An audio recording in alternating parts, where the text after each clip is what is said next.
to court younger voters, to court first-time voters, specifically men. So if we start seeing some college-age men in some of those results, that could be a good sign for the Trump campaign. But at the same point, that's a base that Democrats are always looking to court, the younger voters, college campuses. We've been hearing from the Harris campaign tonight that they're seeing high turnout for college-age students, especially in places like Philadelphia, Pennsylvania. They're seeing that as a good sign. And also just some of the new places we're seeing Donald Trump trying to make some outreach. He's been reaching out to Latino voters. So if we're looking at areas where he's been trying to make some inroads there, if we start to see some of those returns come in, that effort will have been successful for them. Yeah, definitely.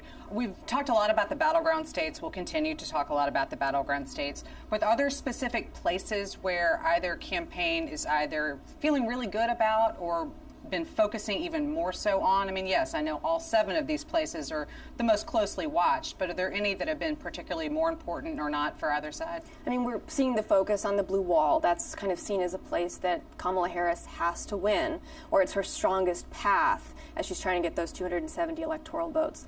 Pennsylvania has obviously been a key focus for a really long time for both of these campaigns, but North Carolina is an interesting one to watch because that is a place that Donald Trump has won in the past, but he made a bunch of visits there in the past few days, and that's not a thing you do if you're not worried about how you might be doing there. So he's trying to lock that one up. Yeah, that has been interesting to watch as we see those releases come out in the advisories, and like yet again North Carolina visit. So it does start 2 days in a row. That's right. Wow, that's a big number for this close to the campaign. Right.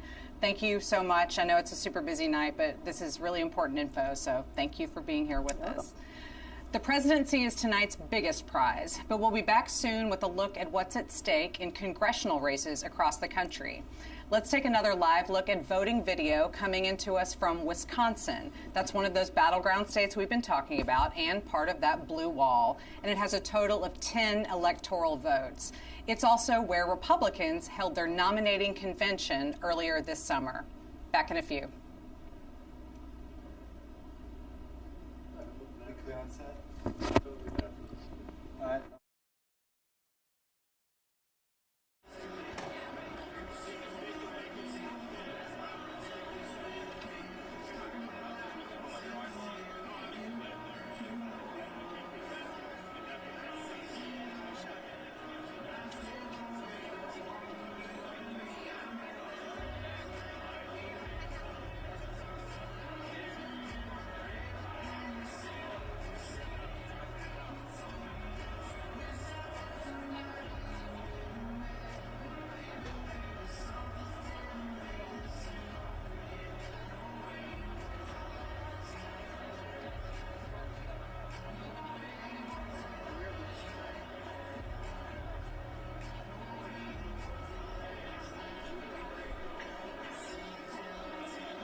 From the Associated Press, this is an Election 2024 update. Live from Washington, here is Meg Kennard.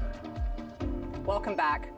Much of the attention tonight is on who will win the presidency, but there are a lot of down-ballot contests at stake, too. The balance of power in the Senate and the House are also up for grabs, and along with that, the next president's likelihood of implementing his or her policy priorities. Joining me now is AP congressional correspondent Farnoosh Amiri. Farnoosh, hello. Hi. Let's talk a little bit about chamber control in both the House and the Senate. We won't know the results maybe for a little bit, but how does chamber control relate to how much a president can get done and push through Congress? Yeah, I mean, you don't need to look further than the past few years. President Joe Biden, in his first 2 years, Democrats had the House, the Senate, and the White House, and he was able to achieve more in those first 2 years than most presidents get to in a full term, let alone that short period of time. But in the last 2 years, as Republicans gained control of the House and Washington has become divided, so much has been blocked from happening. Both Republicans have not been able to get what they want from things they've passed in the House because the Democrats in the Senate have blocked it, and vice versa. So it is so crucial that, the power of a president is their governing majority, and that's really what's at stake tonight. Yeah, it's really important to remember that, especially in the context of the presidential campaign, because candidates are always saying, yes, if elected, I will do this. But we have to remember a lot of times they can make those promises, but they still have to get the policies through Congress. Yeah, and I think the most, potent example of that is Kamala Harris and abortion. She said that the first thing that she would do if she were to be elected as president is enshrine, Roe v. Wade into law. But that is something that Democrats have been trying to do years before Roe v. Wade was overturned. And it's going to they would need more than a majority to be able to do such a thing because of the filibuster in the Senate. So it really is a lot is at stake for either president if they don't have control of the House and Senate. For sure. Let's talk a little bit about the Senate in particular. Where are some of the races that you're watching most closely tonight? What's on your radar? Yeah, I think Montana and Ohio. I mean, you have two senators there, Senator John Tester and Senator Sherrod Brown, who have been there for several terms, who are known quantities in those states, but are facing really, really difficult elections this cycle. And what you're going to see there is that is the difference. 1 seat, 2 seats is the difference between Republicans having control and Democrats having control. And Republicans feel really good about their chances in both those states. What about the House? Where's the confidence for the parties, and where are the important races that could really make the difference? Yeah, I mean, the dozen or so races across the country are oddly placed in New York and California on either sides of the coast that are blue, solidly blue states, but they have some of the most competitive seats in the country. And Republicans are hoping to maintain those controls of those seats they won in 2020 in Biden districts, and Democrats are trying to gain back those and even make more inroads towards the majority. What about the chamber control specifically? If Democrats win the House, isn't there some sort of history that could be made here? Kind of remind us of what the situation is if, of course, that's what happens. And if Republicans win, what do you expect to see from their leadership in the House chamber? So if Democrats regain control of the House, which they feel extremely bullish about their opportunity to do so as far as the map, Hakeem Jeffries, the Democratic leader, would become the first black speaker of the House of Representatives. So he would be joining Kamala Harris if she gets along that, the ride with him in making history. But if Republicans maintain control of the House, Speaker Mike Johnson, who has had a tough year on the job, will, be able to either maintain his role as Speaker or face a really, really nasty Speaker race next year.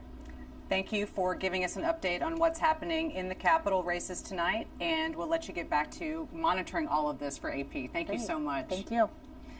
We'll be back to talk about voting changes and election security.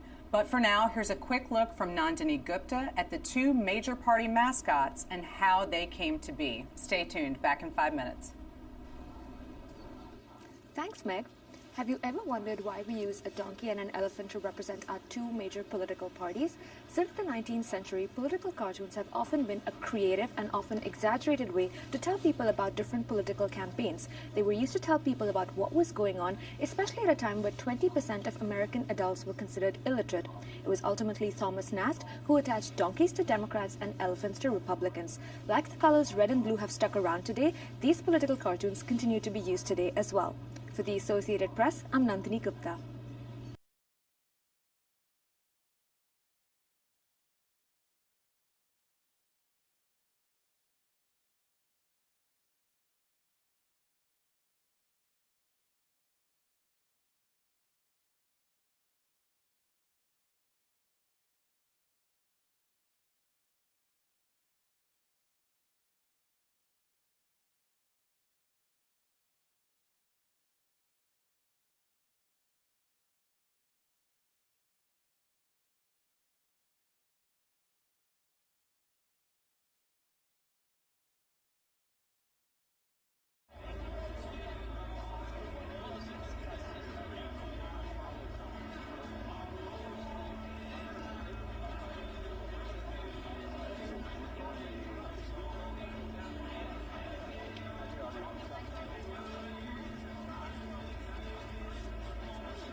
From the Associated Press, this is an Election 2024 update. Live from Washington, here is Meg Kennard.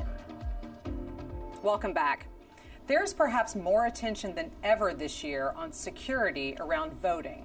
Across the country, there are many new measures in place related to the election, thanks in part to some issues with voting and counting in the past in states like Arizona. Joining me now is Christina Cassidy, who covers election security and voting issues for the Associated Press. Christina, hello. Hi, Meg. How are you? I am good, and I want to hear how you're doing, but I also want to hear how voting is going. What's it like out there today? Well, when it comes to voting, it's been relatively smooth, and that's the good news. There's been some hiccups and some problems along the way, but they've all been pretty standard and typical and what election officials prepare for. It's everything from, the poll worker who forgot the key in, Arizona to, the election judge who didn't show up on time in Pennsylvania. So it's been things like that. So there's been some delays. We have seen some court orders extending polling locations in a few places because of some issues. But again, this is all standard stuff that we've seen before. Right. Yeah, I remember in elections past, sometimes that'll happen and a certain jurisdiction will say, yes, let's just go a little bit longer, but that's nothing abnormal. Correct. What about changes that we're seeing around voting security compared to 2020? I know there was so much attention kind of around that election and afterward about how secure the process had been in different places. What have we seen implemented for this election that's a little different? Well, when it comes to security, there's kind of like two separate areas. There's kind of the cybersecurity component of things, and then the physical security that election officials have been focused on. When it comes to cybersecurity, election officials have been, working hard to make sure that they have all of the processes in place to make sure that the process is secure. And so we've been hearing from the U.S. Cybersecurity and Infrastructure Security Agency today. They have not detected any type of malicious activity that could impact anything to do with the election. And then when it comes to physical security, election officials have been working really hard to make sure that they have things like bulletproof glass and panic buttons for poll workers, in the event that, something were to happen. And so as far as things go today, there hasn't been any major issues. We did see some bomb threats that were reported in Georgia earlier today, but that only disrupted voting, short delays. They were able to get everything, cleared and back running so people were able to vote. Are agencies kind of putting out periodic information and updates? Because I often think, if I were in that sort of job, I would want to be addressing information as things happen and trying to assure people that the process is secure, or if they need to make any changes. Are you getting regular updates from people? We are. As I mentioned, CISA, the cybersecurity agency, they've done a number of briefings. More are expected into the evening. I think the last one is at 11:30 tonight. And then, of course, we've been on numerous calls with various voting rights groups that keep track of problems, just to make sure that, if we hear about anything, that we are, marshaling our resources. And the AP is wonderful. We've got reporters in every state, and we're all working together. We're all communicating. We're all, making sure that, we're staying on top of any reports of any problems. When you hear from some of those officials and also the outside groups that are tracking voting as it happens today, how does it seem like people are feeling? You've mentioned some of the things that have been going on, but do they feel confident in how the process is playing out too? I think when you speak with election officials, they feel like they have been preparing for this day for 4 years, which is true. That's what they've been doing. And, they have the plans in place to make sure that they can address any problems that come up. And so I think election officials certainly are feeling, cautiously optimistic that things are going smoothly, and I think the voting rights groups as well, they've been reporting out that, they have seen minimal problems and that they're encouraged by that. Got it. Thank you so much, and we'll let you get back to tracking all of this for AP on this election night. Thank you. Thank you. Coming up, we will have more information from AP Votecast on sentiments from the American electorate. But for now, we will show you these live pictures coming in from the state of Arizona. That's another battleground where polls will be open for several more hours. Back with you soon.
extending voting hours at precincts in several battleground states of East Africa. On that in a moment. So really, what are all these stories here? The early vote numbers, and they are. From the Associated Press, this is an Election 2024 update. Live from Washington, here is Meg Kennard. Welcome back. We have more information from AP Votecast to talk about, including our first look at what voters are saying is most important to them and also about the candidates themselves. Back with me now is Ashley Kurtzinger of KFF. Ashley, welcome back. I'm happy to be here. Wonderful. So let's talk about what voters are saying about the most important factor for making their choice. What does AP Votecast tell us? Yes, we've been digging into the data, and AP Votecast shows that half of voters said the future of democracy was the single most important factor in their decision to vote. That's followed by about 4 in 10 who said the rising cost of groceries and gas was the most important factor. So once again, the economy is looming large. Definitely. And again, going back to what we were saying earlier about what voters have said is really top of mind for them. And one of those most important issues at stake in the campaign, we're seeing that now bearing out in the choices that they're making. Absolutely. Following that is 3 in 10 who said free speech. And then we have about a quarter of those voters who said immigration or abortion was the single most important factor in their decision to turn out to vote. Interesting. Again, mirroring a lot of things that I remember hearing along the campaign trail for these several years. What about trust in their candidates? How important does that seem to be to voters? Well, what we know is that Trump has an advantage on which candidate they trust to do a better job handling immigration as well as the economy. But interestingly, when it comes to taxes, voters are divided, with similar shares saying that they trust Trump as say that they trust Harris. Harris, on the other hand, has a strong advantage on handling of abortion issues in this country. Interesting to see those breakdowns on issues that we know voters have been following really closely throughout the campaign. But what about confidence in the accuracy of the outcome tonight? That is something that has been present pretty much in every story that I've been reading about the campaign. We're hearing about it a lot from the candidates. What are the voters saying? Well, some good news. So about 7 in 10 voters are confident that the votes will be counted accurately across the country. Just 4 in 10 are very confident, but this actually hasn't changed from 2020. That would certainly, I think, bode well for overall. So we'll see. We'll see as the night plays out. Yeah, thank you so much. Really appreciate your insights on all of that. We will leave you now with some live voting pictures from North Carolina, where polls will soon be closing. It's also the battleground state with the 8th largest haul of electoral votes tonight. Back in a moment.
to really answer this other that's rolling from a number of days through this afternoon. So it really gives you a sense beyond that time.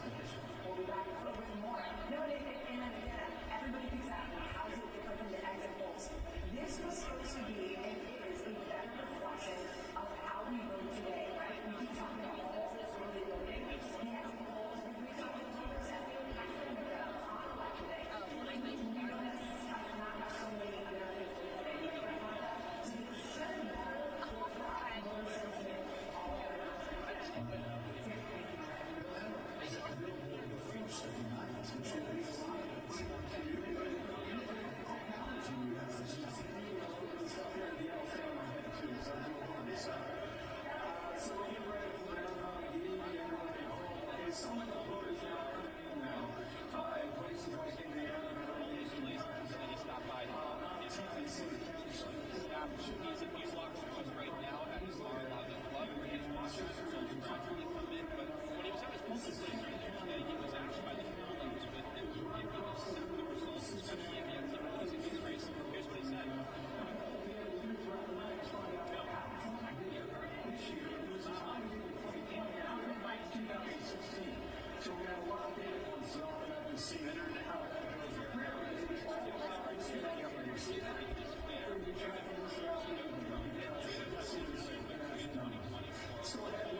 From the Associated Press, this is an Election 2024 update. Live from Washington, here is Meg Kennard.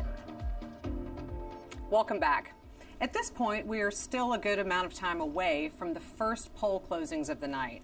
Across the country, voters are still in line casting their ballots. And when those polls do start to close, that's when the vote counting will begin. So back with me now is AP White House correspondent Sagar Meghani. Sagar, welcome. You are teaming up tonight with our race calling experts, and you're going to be here explaining these race calls as they come in. But that's not work that you can really dive into until the polls start to close. At the 7 p.m. hour, we have a couple pivotal states that are closing. I think we're going to have Georgia and North Carolina, those two battlegrounds, and then Virginia and Ohio. Where do you think we're going to start to see some information? What are you looking for coming from those states when voting ends? North Carolina traditionally is pretty quick about counting the vote relative to other states. So maybe in about 3 hours after the polls close, you might start seeing a decent sense of what's going on there. The big bellwether in North Carolina, Mecklenburg County, that is home to Charlotte. Mm-hmm. That is a Democratic stronghold. Kamala Harris really needs to drive up her advantage there to offset the more rural areas that tend to lean Republican, and in this case, Donald Trump. So that'll be interesting to watch. Same thing in Georgia, Fulton County, the home of Atlanta. Mm-hmm. How big can the margin be for Democrats there? If Donald Trump can cut into that margin and hold on to areas that are usually good for Republicans, that's when you get Georgia being as tight as it was 4 years ago when Joe Biden won by about 12,000 votes. So among the battlegrounds closing now, that's what we're looking for.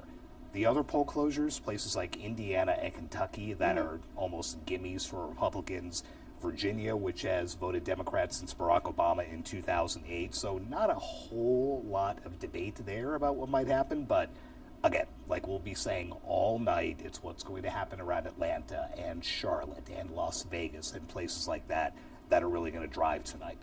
Yeah, I mean, I feel like we're kind of a broken record sometimes when we talk about these battlegrounds, but it really is where it does seem to be coming down to in terms of the difference makers for both campaigns. And that's what both campaigns have been talking about. That's where both campaigns have been. Those 7 states are the ones that we are going to eagerly anticipate. The rest of them, they all count. They all count toward that 270 that you need for the White House. But it's these 93 in these 7 states that will make the difference. The margins there have been so close in elections past, so it's more of a question as to which way they'll be going for this year.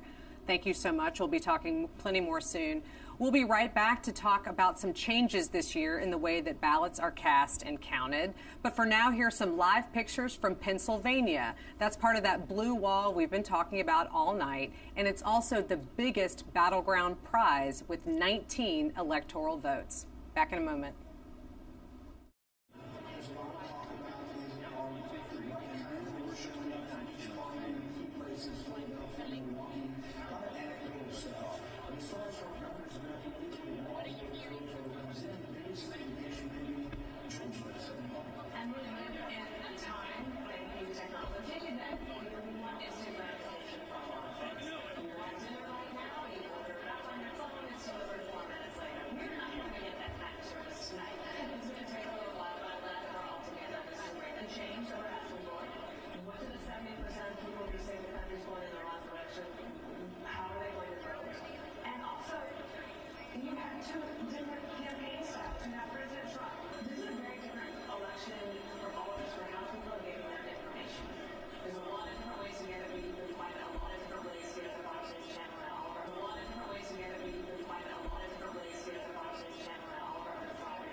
From the Associated Press, an election 2024 update. Live from Washington, here is Meg Kennard.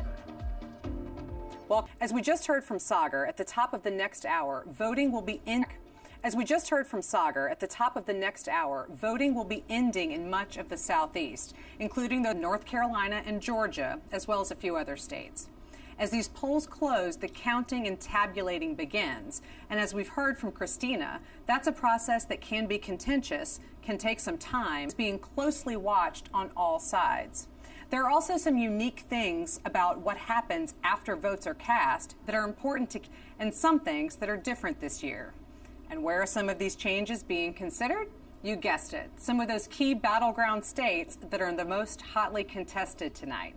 Sagar is yet again back with me. Sagar, thank you for just living on this set with me. I appreciate it. And just yet again talking about Thank you for just living on this set with me. I appreciate it. And just yet again talking about Battlegrounds, because Georgia, first off, which within the last month, its Board of Elections, which is parents. Again, we all remember that difference in Georgia 4 years ago, the very narrow win for Joe Biden. A judge, just within the last few weeks, blocked that, at least for now, saying if we were to do this now, it throws way too much uncertainty and chaos into the system. So that's not going to happen now. So that eases the way for more in Georgia, which, again, a lot of pro-voting advocates have said, you're just going to delay what is already delayed. Essentially, you're just going to drag out this process even more. So that's Georgia. Then you have Arizona, where they have a fairly new law requiring that, and I want to make sure I get this right because the wording is so interesting. Sure. The envelopes that mail-in ballots come in, the law. Sure. The envelopes that mail-in ballots come in, the law requires that the envelopes themselves, be counted first, and then the ballots be counted. So it's like 2 rounds of counting. We count the lips that we have, and then we tally up who got what. Because it wasn't going to take long enough as was. Now you who got what. Because it wasn't going to take long enough as was. Now you double up there, and that's what the challengers had said. Well, you're going to drag out the count in Maricopa County, which is always such a key phrase. Massively popping there too. Yeah, there have been a couple of court decisions a few months regarding, for example, provisional ballots being counted. Let's say your mail-in ballot was damaged. There was a whole debate over whether you would then be allowed to cast a provisional ballot on itself, and the state Supreme Court just last week rejected an appeal from Republicans that would have said no, you cannot cast a provisional ballot at that point. Again, voted no. You cannot cast a provisional ballot at that point. Again, voting advocates cried foul, saying you just disenfranchise for no reason. Right, that they did not do anything. Of their own accord. So that was a loss for Trump Republicans, but they did at the same time claim victory again in the state Supreme Court in a decision over mail-in balloting. So there's been kind of a give and take in balloting. In a lot of these key states, and it's going to complicate to a degree the counting, but these were never going to be easy counts to start with. Sure, but why not just change some stuff almost at the last minute to make more interesting than it had already been. Keeps our jobs interesting for Right. sure.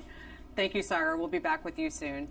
And we will be coming back to you with information on the first round of poll closings across the night. Back with you soon.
This is an Election 2024 Associated Press.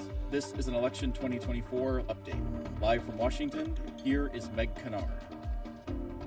We're coming to you now with the first round of poll closings. We're coming to you now with the first round of poll closings and the AP's first race calls of the night.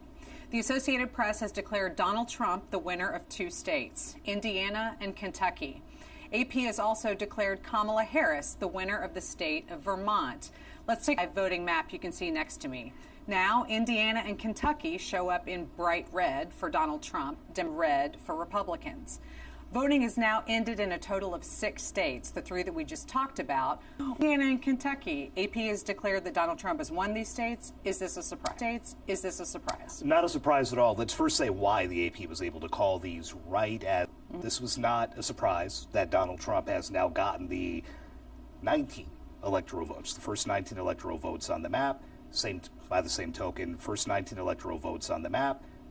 By the same token, Vermont for Kamala Harris, only 3. All right, thank you so much. There'll be more poll closings coming up at 7:30 in West Virginia, Ohio, and North Carolina, one of our battleground states tonight. We'll leave you now with live pictures from Arizona, one of the western battlegrounds where voting is still underway, but will be here in the next hour or two. Back soon.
From the Associated Press, this is an Election 2024 update. Live from Washington, here is Meg Kanar. We're coming to you now with another round of poll closings and more AP race calls. The Associated Press has declared Donald Trump the winner in the state of West Virginia. AP has also declared Republican Jim Justice the winner of the Senate race in that same state. Let's take a look at what you see next to me. You can see now that West Virginia is lit up in red for Trump. Voting has also ended in 3 additional states. Voting has also ended in 3 additional states, Ohio and North Carolina. This was expected. This was expected. He ran up huge wins in 2016 and 2020. So a win in West Virginia shortly after poll closing, not even the slightest bit of surprise that we've now added that to Donald Trump and given him another 4 electoral votes. As our viewers can see on the top of their screen, that metric that's showing for each candidate. So now Donald Trump is adding more to his side.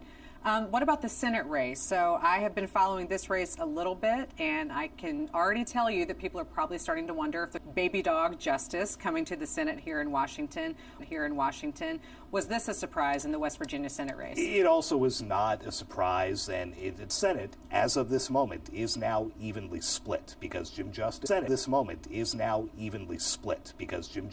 is a Republican. He took Joe Manchin's place. It will there anytime soon. It could be soon. It will not be soon enough for Sherrod Brown. He is the incumbent two-term Democratic senator who was in a very tough fight against Bernie Moreno, who's a businessman. Donald Trump backs him. This has been a very tough race, and Sherrod Brown is seen as one of those Democrats who stands a very good chance of losing his seat. And again, as we said, a 50-50 Senate, that becomes 51-49 Republicans if Sherrod Brown cannot hang on to win a 3rd straight term.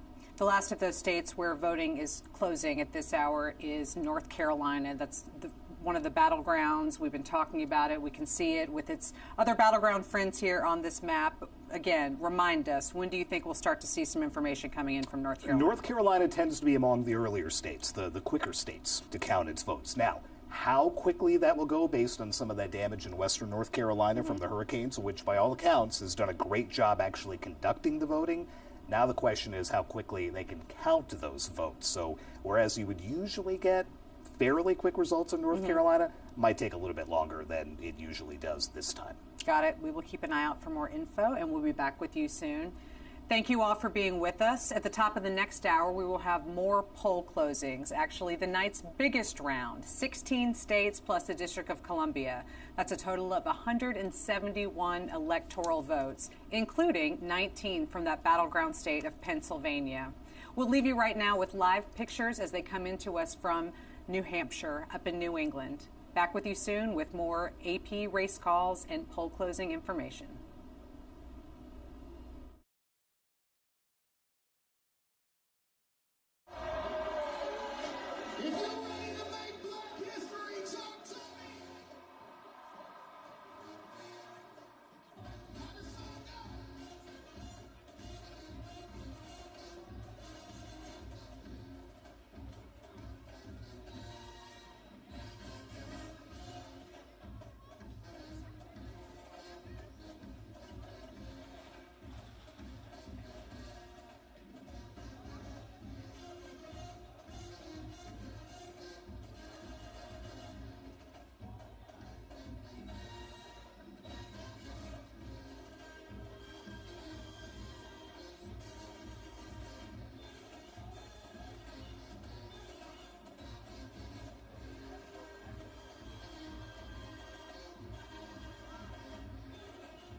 campaign headquarters in Bonita Springs, Florida, which has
some other things that you want?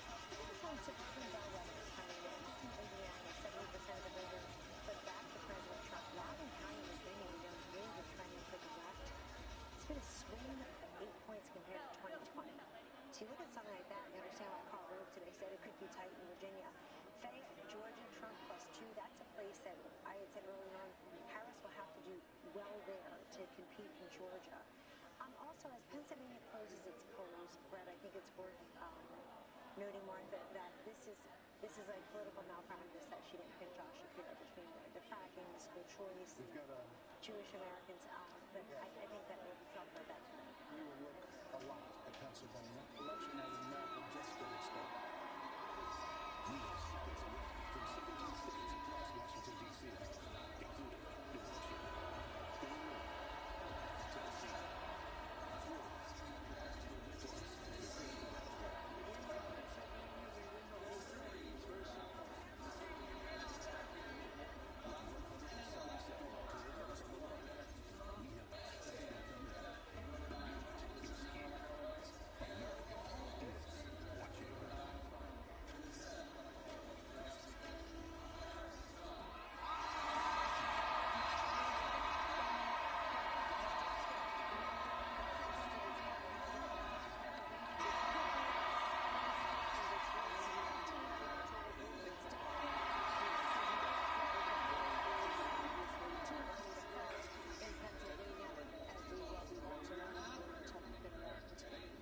So Fox News is projecting that President Trump will win the state of Maine with 30 electoral votes closer to the White House. Too early to call the winner in New Hampshire, where Vice President Harris has an edge.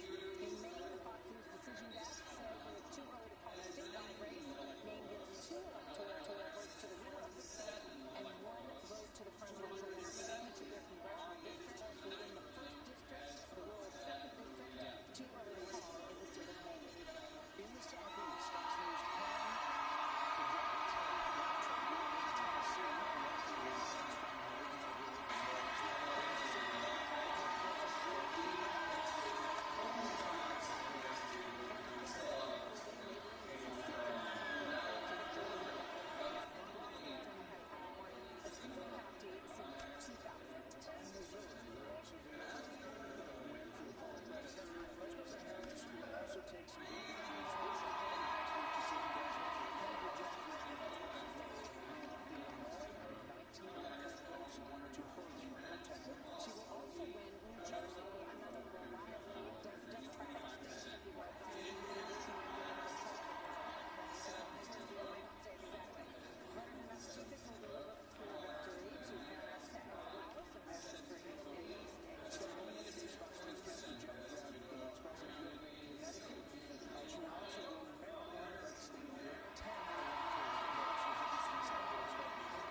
policy changes with all of these numbers. Let's get back to it.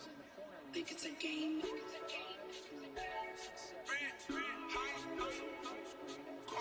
Rest in peace, Rich Homie Quan.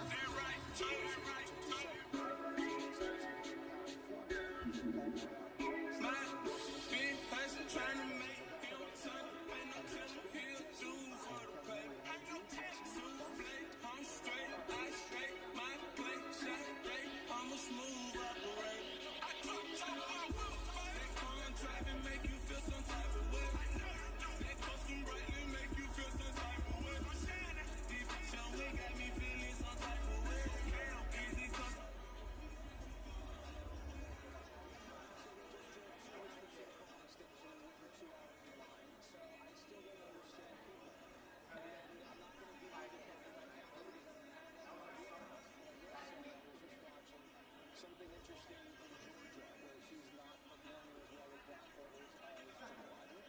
And Donald Trump has flipped the script of Indies. He's on record with independents.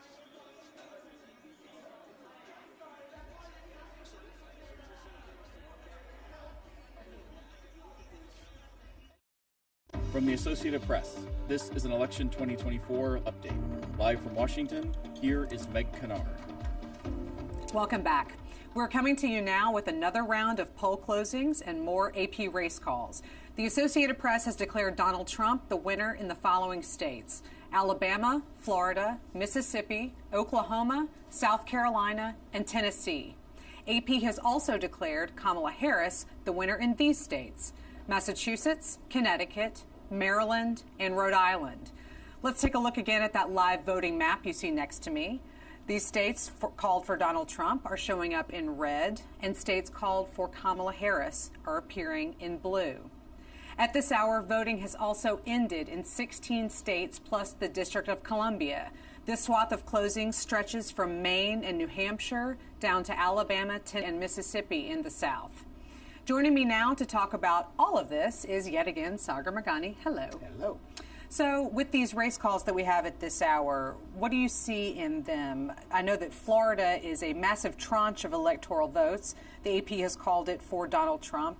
Is this a surprise? How are we feeling about how much expected? Yeah, this is not the days of the hanging chads. This is not the very, very narrow Supreme Court decided George W. Bush beating Al Gore. This is a state that has not gone Democratic in a presidential election since it went for Barack Obama in 2012, and that was a very narrow victory. Donald Trump won Florida in the last two races, both in 2016 and in 2020. So while people still do think of Florida because of those 30 votes, because of what it was in 2000, this was largely expected, and it drives up that vote total. As you can see, Donald Trump now approaching triple digits. He has 60 more electoral votes than Kamala Harris, but these are in states that were expected. Alabama, Oklahoma, where Republicans have just won massive victories in the last 5 elections, 65+% of the vote. So it's kind of going according to what we thought it would have so far, keeping in mind that the 7 battlegrounds still to be decided with those 93 electoral votes between them. Right, a big chunk to come in those places, and probably a while before we really have the numbers to add to that map there. Exactly. Thank you so much, and thank you all. We will be back with more AP race calls and updates as we get them. But we'll leave you now with these pictures from San Francisco, where voting on the West Coast is still ongoing at this hour, and polls will be closing soon. Back with you in a moment.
seemed to go about 2. As a matter of fact, they had a marijuana initiative, which I would have voted against, but they didn't reach the number 4 to get to 60.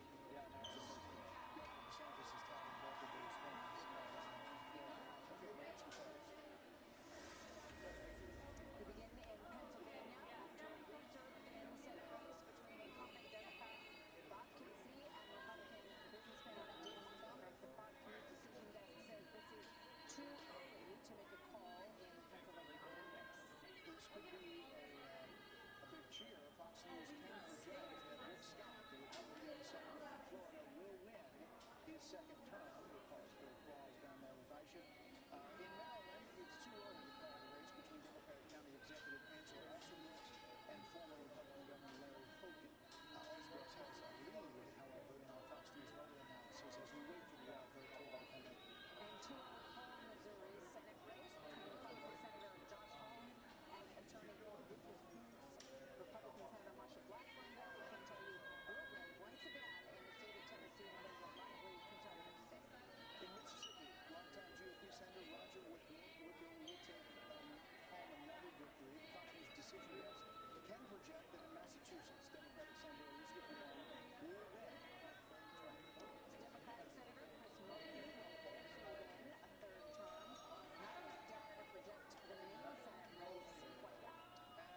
From the Associated Press, this is an Election 2024 update. Live from Washington, here is Meg Kennard.